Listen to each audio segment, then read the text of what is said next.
اسی طرح حضور علیہ الصلوۃ والسلام نے فرمایا لوگو میری اولاد کے بارے میں اللہ سے ڈرنا میری اولاد کے بارے ذرا خیال کرنا، ذرا احتیاط کرنا۔ محبوب پاک کی اولاد پاک، میرے عزیزو میں آپ سے عرض کروں کائنات میں جو چیز سب سے اعلیٰ ہے نا وہ اللہ اپنے حبیب کو عطا فرماتا ہے۔ یہ جو اصحاب اللہ نے دیے نا محبوب کو، یہ بھی چن کے دیے، اور یہ جو اولاد پاک اللہ نے عطا فرمائی ہے یہ بھی چن کے دی۔ حضور نے اولاد چن کے دی، اولاد نبی پاک کی اولاد پاک کا احترام، ان سے پیار کرنا، ان سے محبت کرنا، اور ان کے بارے میں اپنے دلوں میں بے پناہ گنجائش پیدا کرنا۔ یعنی حضور کی اولاد کا ذکر آئے تو نظریں خود بخود جھک جائیں، اولاد پاک کا ذکر آئے تو خود بخود گردن جھک جائے، دل کھچا چلا جائے، وجود کے رونگٹے کھڑے ہوں، انسان درد محسوس کرے، ذوق محسوس کرے، محبت محسوس کرے، اس کا شوق نظر آئے۔ حضرت امام حسن یا امام حسین دونوں میں سے ایک شہزادے تھے، سیدنا عمر سے ملنے گئے۔ ویسے ہمیں اہل بیت کی محبت سکھائی ہی صحابہ نے ہے۔ یہ جو لوگ صحابہ کو مشکوک کرنا چاہتے ہیں یہ دین کو مشکوک کرنا چاہتے ہیں۔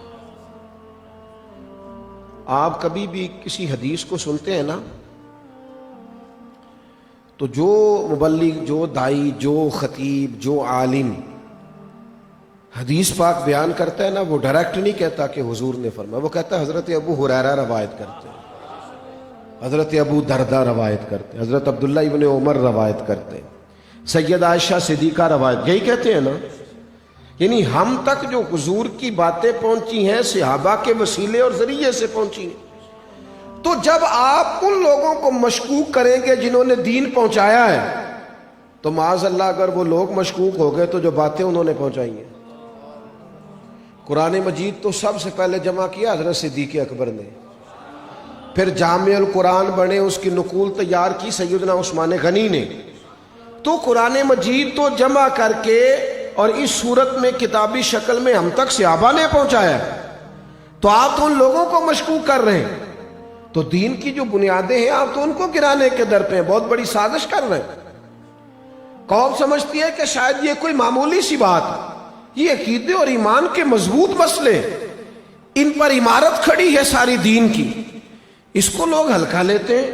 او خدا کے بندو یہ مضبوط امر ہے، اس کے بغیر گاڑی آگے چل نہیں سکتی۔ تو نبی پاک علیہ الصلوۃ والسلام کے صحابہ نے ہمیں سکھایا ہے کہ محبوب کی اولاد پاک سے برتاؤ کیسا ہونا چاہیے۔ حضرت عمر فاروق رضی اللہ تعالیٰ عنہ کسی میٹنگ میں مصروف تھے تو حضرت امام حسن یا امام حسین میں سے دونوں کا تذکرہ میں نے مختلف جگہوں پہ دیکھا۔ وہ حاضر ہوئے، تشریف لائے جناب فاروق اعظم سے ملنے، تو دیکھا کہ اندر حضرت عمر مصروف ہے۔ تو دروازے پر حضرت عمر کے اپنے صاحبزادے جناب عبداللہ ابن عمر بھی کھڑے ہیں۔ تو کہا میں تو امیر المومنین سے ملنے آیا۔ کہا وہ اندر ذرا مصروف ہے، مجھے بھی انتظار کرنے کا کہا ہے، بہرحال آپ جانا چاہیں تو جا سکتے۔ کہنے لگے کوئی نہیں، میں بھی ظہر کی نماز میں مسجد میں مل لوں گا۔ امام حسن تشریف لے گئے، میٹنگ ختم ہوئی، جناب فاروق اعظم تشریف لائے، شہزادے نے ملاقات کی اور ساتھ یہ بھی بتایا امام حسن بھی آئے۔ کہا پھر بھیجا کہ انہیں کا حضور آپ مصروف تھے، میں نے تو گزارش کی جانا چاہیں تو تشریف لے جائیں، لیکن وہ کہنے لگے مسجد میں ملاقات ہو جائے گی۔ حضرت عمر ہاں کیسر و کسرا کے لوگ جناب عمر سے ملاقات کا کہیں تو عمر خاطر میں ہی نہ لائیں، رہو دوڑ جاؤ، ٹائم ہی کوئی نہیں، ہم نہیں کسی سے ملتے۔ لیکن کچھ جگہ انسان احسان مند ہوتا ہے، اس کی گردن جھکی ہوئی ہوتی ہے، اس کا رنگ نرالا ہوتا ہے، اس کے اندر جذبات انوکھے ہوتے ہیں۔ حضرت فاروق اعظم رضی اللہ تعالیٰ عنہ مسجد نہیں گئے، امام حسن کے کاشانہ نور میں گئے، دروازے پہ دستک دی، شہزادے باہر آئے، امیر المومنین آپ یہاں؟ کہ شہزادے پہلے آپ بتائیے نا، آپ آئے تھے، ملے بغیر واپس کیوں آ گئے؟ کہا وہ میں گیا تھا پر آپ کے اپنے شہزادے بھی تو دروازے پہ کھڑے تھے۔ تو حضرت عمر، زمانہ تو سب یہی کہتا ہے اور اس بات میں بڑی حقیقت بھی ہے کہ وہ حق کے معاملے میں جلالی تھے، لیکن یہ محبت کا معاملہ تھا نا۔ ہاں ہاں یہ محبت کا معاملہ تھا نا. جب کہا نا آپ کے بیٹے بھی کھڑے تھے تو لہذا میں لوٹ آیا کہ مسجد میں مل لوں گا, تو حضرت عمر فرتے جذبات سے آنکھیں چھلک پڑی, امامہ اتار لیا اور اپنے بالوں کی طرف اشارہ کر کے کہنے لگے شہزادے آپ کا اور میرے بیٹے کا کیا مقابلہ, میرے سر پر جو عزت کے بال ہے یہ آپ کے نانا کے اگائے ہوئے ہیں, یہ آپ کے نانا کے اگائے ہوئے ہیں, آپ کے نانا کے, تیری نسل پاک میں ہے بچہ بچہ نور کا, تو ہے عین نور تیرا سب گھرانہ نور کا. یہ عزتیں ہمیں آپ کے صدقے سے ملی ہیں, یہ آپ کے طفیل ملی, یہ اللہ نے کرم فرمایا ہے تو آپ کے صدقے سے فرمایا, لہذا آپ کیوں آ گئے, آپ حکم کرتے. او میرے دوستو, حضور کی اولاد پاک کا تذکرہ, ان کے ذکر, ان کے لیے جذبات, ان کے بارے میں آپ سے عرض کروں, آج نہ ہر چیز کو الجھا دیا جاتا ہے. میں کس درد سے یہ بات کروں کہ جہاں لوگوں نے محبت کرنی ہوتی ہے وہاں بھی لوگ معاذ اللہ چیزوں کو الجھانے کی کوشش کرتے ہیں. دین کا کوئی موضوع بھی چھڑتا ہے تو مختلف آراء, مختلف خیالات, وہ عام آدمی بیچارہ کہتا ہے پتہ نہیں کون صحیح کہہ رہا ہے, الجھ جاتا ہے. ہر چیز کو الجھا دیا, جو مقام محبت کا تھا آپ نے اسے الجھا دیا. جہاں لوگوں کا ذوق ہونا چاہیے تھا وہاں آپ نے, کبھی کبھی جب زیادہ زمانہ دیکھتا ہوں نا, زیادہ دنیا گھومتا ہوں, بڑے بڑے سیانوں سے, ڈگری رکھنے والوں سے ملاقات کرتا ہوں, تو مجھے معاف کیجئے گا, کئی دفعہ مجھے گاؤں کے پرانے دیسی لوگ زیادہ یاد آتے ہیں. مجھے یوں لگتا ہے کہ مکان کچے تھے پر عقیدے پکے تھے, مجھے یوں لگتا ہے وسائل تھوڑے تھے پر دل بڑے تھے. مجھے محسوس ہوتا ہے, بڑی عید کا موقع تھا تو والد صاحب مرحوم ایک چاولوں کا توڑا لے آئے بڑی عید پہ, تو ایک دفعہ پکایا تو والدہ فرمانے لگی بڑے اعلیٰ چاول لائے, آپ کو پتہ ہے نا یہ پاس بھی کرانے پڑتے ہیں گھر سے کئی دفعہ. تو اماں جی فرمانے لگی بڑے کمال چاول آپ لائے ہوں. تو عید پہ پکے ایک آدھ دفعہ, اس کے بعد چاول پکے, پھر پکے تو وہ کوئی اور تھے. تو ابا جی کہنے لگے اماں جی سے کہ وہ چاول کتنے نہیں جڑے میں عید تے لے آیا سا, دوبارہ کیوں نہیں پکائے, یہ تو وہ نہیں ہے. تو والدہ فرمانے لگی چاول بڑے چنگے سن, بڑے صاف سن, میں رکھ چھڑے نے. میں کیا 10 محرم نو نا امام حسین دی نیاز پکایا, وہ اچھے چاول تھے, حضور کی اولاد پاک کے نام پر دینا ہے نا ذرا, تو وہ ذرا چیز ستھری تھی, وہ ذرا چیز اعلیٰ تھی. کبھی کبھی اپنے دل سے پوچھتا ہوں تو میں کہتا ہوں غریبیوں میں یہ ذوق, کمزوریوں میں یہ ذوق, یعنی اپنے بچوں کو دینے کی بجائے وہ حضور کی اولاد پاک کے بچوں کے نام پر دینے کا جذبہ, یہ درد, یہ ذوق. اور سنگیوں مجھے کہہ لینے دو, ڈگریاں تھوڑی تھیں, وسائل تھوڑے تھے, مکان کچے تھے پر عقیدے پکے تھے, نظریات پکے تھے. انہوں نے بحثوں میں نہیں الجھایا, انہوں نے پیار کر کے دکھایا. ان لوگوں نے سادہ طرز زندگی اپنایا, سادگی سے وقت گزارا. خدا را پیار کا موقع جہاں ہو وہاں پیار کرنا چاہیے, وہاں بحث نہیں کرنی چاہیے. محبت کریں, ایک بار نہیں کریں 100 بار کریں, جم کے کریں. اور حضور کی اولاد پاک کے بارے میں دلوں کے اندر جذبات احترام کے پیدا کریں. حضرت ابو ہریرہ پتہ کیا فرمایا کرتے تھے, کچھ لوگوں کو بندہ نیرا یاد ہی کرے تو طبیعت تازہ ہو جاتی ہے, صرف ذکر کرنے سے دل. حضرت ابو ہریرہ امام حسن اور حسین کی حیات مبارکہ میں یہ لفظ فرماتے تھے میں جب ان دونوں شہزادوں کا ذکر کرتا ہوں تو ذکر کرنے سے ہی میری آنکھوں میں آنسو آ جاتے ہیں, میری آنکھوں میں آنسو چھلک پڑتے ہیں. وہ جو عقیدت کا خاص رشتہ ہے نا, وہ جو محبوب کی نوازشیں اور عطاؤں کا ایک لمبا سلسلہ ہے, وہ اس طرح دل کو مائل کرتا ہے کہ نام لینے سے ہی آنکھوں میں آنسو آ جاتا ہے, درد پیدا ہوتا ہے, ذوق پیدا ہوتا ہے. ایک تو جم کے پیار کرو, کھل کے پیار کرو, اور اپنے دل کا کشکول بنا کے اللہ سے ان لوگوں کی محبت مانگو. اور دوسرا ایک بات یاد رکھنا, ادب والے لوگ ہمیشہ حسین ہوتے ہیں, یہ بے ادبیاں بدصورتیاں ہوتی ہیں. ہاں ادب جو ہوتا ہے یہ خوشبو پیدا کرتا ہے. بے ادبی تعفن پھیلاتی ہے، یہ بدبودار ہوتی ہے، یہ ماحول میں نقص پیدا کرتی ہے، یہ تکلیف۔ آپ صرف اتنا کہہ دیں ابا جی سے، ابا جی تسی بھی تے ہن سیانے ہو جو نا، دور بدل گیا ہے، کوئی سخت جملہ نہیں، لیکن آپ نے تھوڑی بے ادبی کی نا تو باپ بیچارہ ساری رات ہی روتا ہے، او پتر میں تے بڑا پرانا ہی نویں کپڑے چھاڑتے سن کہ میرے بچے پالن، تو میں ہی سیانا نہیں تھا۔ تھوڑی سی لفظوں کا اتار چڑھاؤ بے ادبی والا تکلیف دیتا ہے۔ اور اگر بندہ والد صاحب سے کہ ابا جی جس طرح کہیں گے اسی طرح کروں گا، آپ حکم کیا کریں میں ہر وقت حاضر ہوں، تو یہ چیز ذرا والد کو نا تازہ کر دیتی۔ تو میں اکثر کہا کرتا ہوں کہ اماں مریض ہو نا، شوگر کی، اٹھ نہ سکتی ہو، تو بیٹا گھر میں ٹیلی فون کر دینا، اماں جی میں نے روٹی آج آپ کے ہاتھ کی کھانی ہے، تو اماں بغیر دوائی کے ٹھیک ہو جاتی۔ تو کہتی پتر نے فرمائش کی ہے، چھوڑو سارے کام، میں کروں گی نا، کون کہتا ہے میں اٹھ نہیں سکتی؟ محبت جو ہوتی ہے نا، ادب جو ہوتا ہے، یہ تازگی پیدا کرتا ہے۔ میرے دوستو، زندگی میں ایک بات اپنے دل سے طے کر لینا، حضور کی کسی نسبت کی کبھی بے ادبی نہ کرنا، کبھی بھی نہ حضور کے اصحاب پاک کی، نہ اولاد پاک میں سے کسی کی۔ یہ مقام بحث نہیں ہے، یہ تو مقام ادب ہے، یہ کوئی مقام ریسرچ ہے، یہ تو مقام ادب ہے۔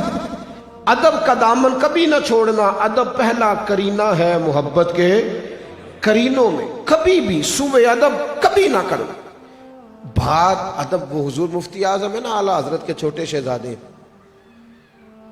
تو ان سے کسی نے پوچھا کہ نبی پاک کی چاروں بیٹیوں کے نام بتائیں، تو شہزادہ اعلیٰ حضرت اٹھے اور اندر کمرے میں تشریف لے گئے، تو اعتراض کرنے والا بول پڑا، کہنے لگا دیکھو 4 بیٹیوں کے نام نہیں آتے، کتاب دیکھنے گئے۔ اللہ اکبر۔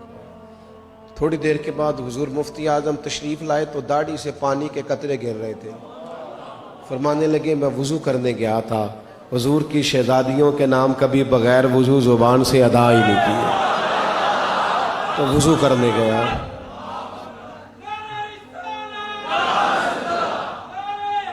تو جو عرض کرنے جا رہا ہوں، ایک تو احترام کا دامن کبھی نہ چھوڑیں، اور ایک بات جو آپ کو بڑی زیادہ سمجھنے کی اور سمجھانے کی ضرورت ہے، اسی پر میں اپنی گفتگو سمیٹوں گا۔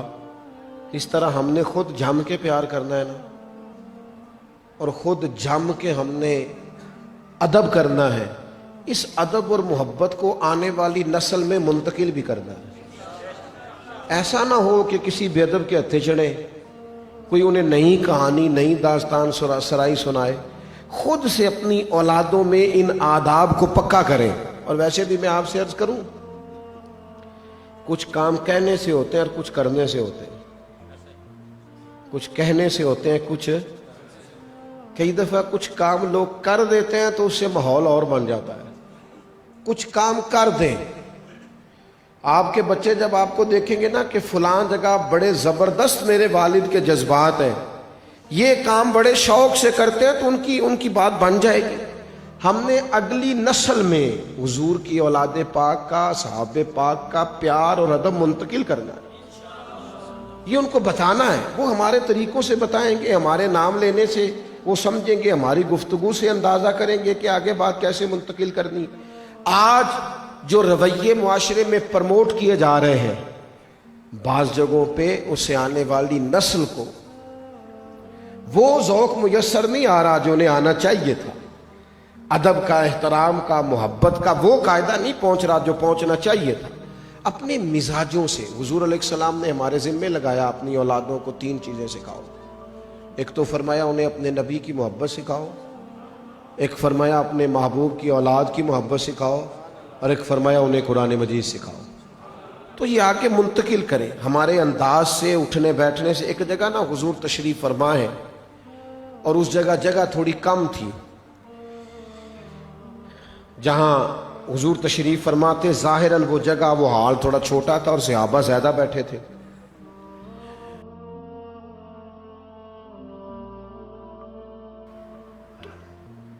اس جگہ نا، اب نیا آدمی اگر جاتا تو اس کے لیے جگہ بنانا پڑتی تھی، بعضوں کا جگہ کم ہو جاتی ہے، یہ جس طرح آج ماشاءاللہ آپ بہت بڑی تعداد میں آئے ہیں، گرمی بھی بڑی تھی، چھٹی کا دن بھی نہیں تھا. اللہ تعالیٰ آپ کو سلامتی عطا فرمائے.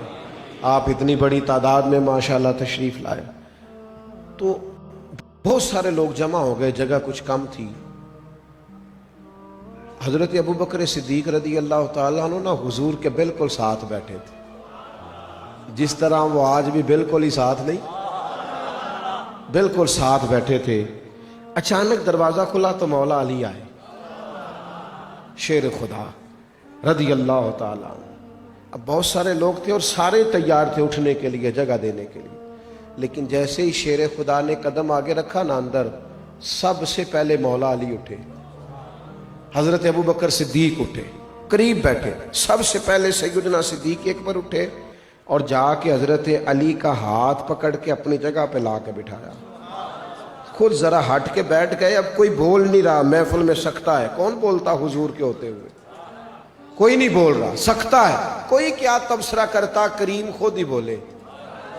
حضور فرمانے لگے, دیکھا تم نے میرے ابو بکر نے کیا کیا؟ اور پہ ساتھ ہی حضور فرمانے لگے, قدر والے ہی کسی کی قدر کو پہچانا کر. یہ قدر والے ہی کسی کی قدر کو پہچانتے. تو یہ لوگوں میں چیزیں منتقل کرنی ہے, لہٰذا بہت پیار, بہت احترام, اور ان لوگوں سے سیکھیں. حضور نے فرمایا صحابہ ستارے ہیں اور میرے اہل بیت کشتی نوح کی مانند ہیں. جو اس سفینے میں سوار ہوگا نجات پائے گا.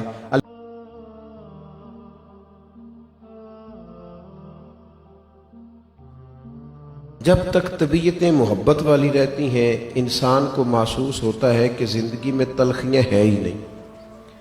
اور جب وہ محبت کی بولی چھوڑ جاتا ہے, محبت کا لہجہ چھوڑ جاتا ہے, تو اس کا لازمی نتیجہ یہ نکلتا ہے کہ وہ تلخ ہوتا ہے اور وہ تلخیاں اس کے دائیں بائیں بکھرنا شروع ہو جاتی ہیں. جس دین کے میں اور آپ ماننے والے ہیں, اس دین کا اگر کوئی اور نام رکھا جائے, حدیث موجود ہے, فرمایا مومن محبت والا ہوتا ہے. اس بندے میں کوئی خیر نہیں جو نہ محبت کرے نہ اس سے محبت کی جائے. انداز, اقوال, باتیں, ملنا, بتانا, سننا, اس میں محبت کا غلبہ ہمیشہ رکھنا چاہیے. محبت طبیعتوں کو تازہ رکھتی ہے, ماحول کو شستہ رکھتی ہے. بہت سارے لوگ بیٹھے ہوں نا جی, اور اپنے ہوں, جاننے والے ہوں, تو ایک بندہ تلخ بات کر دے تو سارا ماحول خراب کر دیتا ہے, دوستوں کی محفل کو تباہ کر دیتا ہے. لیکن اگر دوستوں کی مجلس میں بڑے دکھوں کے بیچ, بڑی تکلیفوں کے بیچ ایک بندہ محبت کی بولی شروع کر دینا, ایک بندہ کوئی محبت کی بات چھیڑ دینا, آ میرے دل آمنہ کے لال کی باتیں کرے, چہرائے و شمس کے اجلال کی باتیں کرے, تو محبت کی بولی ماحول کو شستہ کر دیتی ہے, ماحول کو خوشگوار کر دیتی ہے. آج ہمارے زمانے میں کچھ لوگوں نے نفرتوں کی سوداگری شروع کر دی. انہوں نے بلا وجہ ممبروں پر اس طرح کی گفتگو کی کہ گویا وہ قرون اولیٰ کو, لوگوں کو, صحابہ اور اہل بیت کو بھی معاذ اللہ ایک دوسرے کا مخالف ٹھہرانے لگے, تھوڑی سی داد کے لیے اور تھوڑی سی امداد کے لیے. پورے کے پورے ماحول کو محبت سے دور کر دیا, ماحول کے اندر نفرت انگیزی کی. اور انسان کا جو نفس ہوتا ہے نا, شرارت کو ویسے جلدی قبول کرتا ہے, شر والی بات معاشرے میں جلدی پھیلتی ہے, اس لیے کہ نفس اسے جلدی قبول کرتا ہے. عزیز بھائی, محبت کا لہجہ, محبت کا انداز, محبت کے بول اور محبت کے ساتھ چیزوں کو قبول کرنا, پورا باب ملے گا آپ کو کتب احادیث کے اندر, پورا باب, ایک دو روایت نہیں, پورا باب. بخاری میں, مسلم میں, مشکات میں پورا باب ملے گا کہ حضور نے فرمایا جس سے بھی محبت کرو اللہ کی رضا کے لیے کرو, اور جس سے بھی عداوت رکھو, بغض کرو تو اللہ کی رضا کے لیے, بغض بھی رکھو تو اللہ کی رضا کے لیے, محبت بھی کرو تو. اور فرمایا جس نے اللہ کے لیے محبت کی, اللہ کے لیے بغض رکھا, اللہ کے لیے عطا کیا, اللہ کے لیے منع کیا, اس بندے نے اپنا ایمان مکمل کر لیا. محبتوں کا فروغ اور محبتوں کی بولی اور محبتوں کا انداز, اور کسی بھی جگہ کسی بھی لحاظ سے نفرت اور تعصب اور ان چیزوں کی مذمت کرنا اور ان چیزوں سے جان چھڑانا یہ بڑا ضروری ہو گیا ہے۔ عزیز دوستو، جو آیہ کریمہ میں نے قرآن مجید کی تلاوت کی، اس نے بھی محبت ہی کی بات کی۔ جب صحابہ کرام علیہم رضوان نے چاہا نا کہ ہم کچھ نذرانہ حضور کی بارگاہ میں پیش کریں، اور انہوں نے عرض کی یا رسول اللہ صلی اللہ تعالی علیہ وسلم، آپ کے ہم پر بڑے احسانات ہیں، آپ نے تبلیغ دین کر کے ہمیں بڑا نوازا ہے، ہم ایک لفظ، ایک جملے، ایک حرف کا بھی بدلہ نہیں دے سکتے، لیکن یہ تھوڑا نذرانہ ہے، اسے قبول کر لیں۔ اللہ نے قرآن مجید نازل فرمایا قل لا اسألکم علیہ اجرا، محبوب آپ ان سے فرما دیں میں تبلیغ دین پر تم سے کوئی اجر نہیں مانگتا، میں تم سے تبلیغ دین پر کوئی اجر نہیں مانگتا۔ طائف میں پتھر کھانے سے لے کر احد میں دانت شہید کرانے تک تمہارے لیے بڑا کچھ کیا ہے، تمہارے لیے بڑی راتیں دعائیں کی ہیں، لیکن لا اسألکم علیہ اجرا، میں تم سے کسی اجر کا سوال نہیں کرتا، الا المودۃ فی القربى، بس یہ جو میرے قریبی ہیں ان سے محبت کرتے رہنا۔ ازواج پاک کی محبت، حضور کی چاروں شہزادیوں کی محبت، مولا علی کی محبت، سیدہ پاک کی محبت، حسنین کریمین کی محبت، فرمائے ان سے پیار کرنا، میرے قریبیوں سے، میری اولاد سے، میرے اہل بیت سے پیار کرنا۔ ویسے بھی جو لوگ احسان مند ہوتے ہیں نا، وہ اپنے محسنوں کی اولادوں کی بھی قدر کرتے ہیں۔ عام دنیا کی مثال دے رہا ہوں صرف سمجھانے کے لیے۔ وہ امام اعظم بیٹھے تھے نا اپنے شاگردوں کے ساتھ، تو بچے کھیل رہے تھے، تو گیند یا کوئی چیز کسی بچے کی آ جاتی، جہاں بیٹھے تھے تو وہ بچہ پکڑنے آتا تو امام صاحب اٹھ کے کھڑے ہو جاتے۔ وہ کئی دفعہ بچہ آیا، کئی دفعہ گیا، تو شاگردوں نے کہا یہ تو کھیل رہا ہے، پتہ نہیں کتنی دیر کھیلے گا، کتنی دفعہ آئے گا، کتنی دفعہ جائے گا، بار بار کھڑے ہوں گے۔ فرمایا 100 بار بھی آیا تو میں کھڑا ہوں گا۔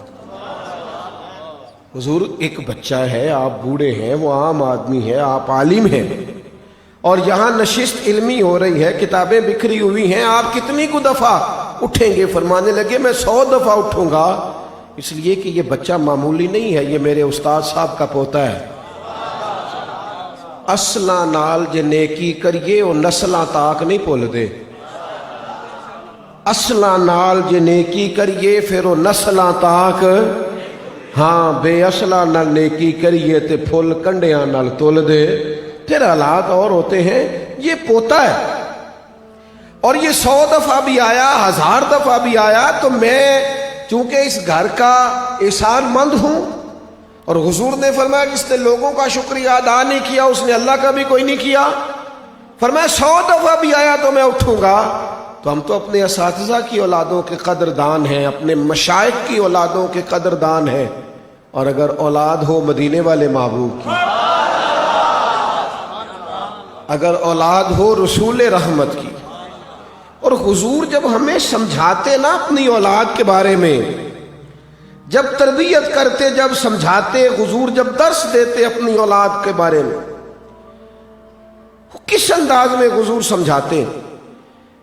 محبوب پاک علیہ السلام کو اللہ نے جوامع الکلم عطا فرمائے، حضور نہ تھوڑی باتوں میں، تھوڑے جملوں میں بڑے بڑے مفہوم واضح کر دیتے، بڑے بڑے۔ تیرے آگے ہیں یوں دبے لچے فصحا عرب کے بڑے بڑے، کوئی جانے منہ میں زبان نہیں بلکہ جسم میں جان نہیں۔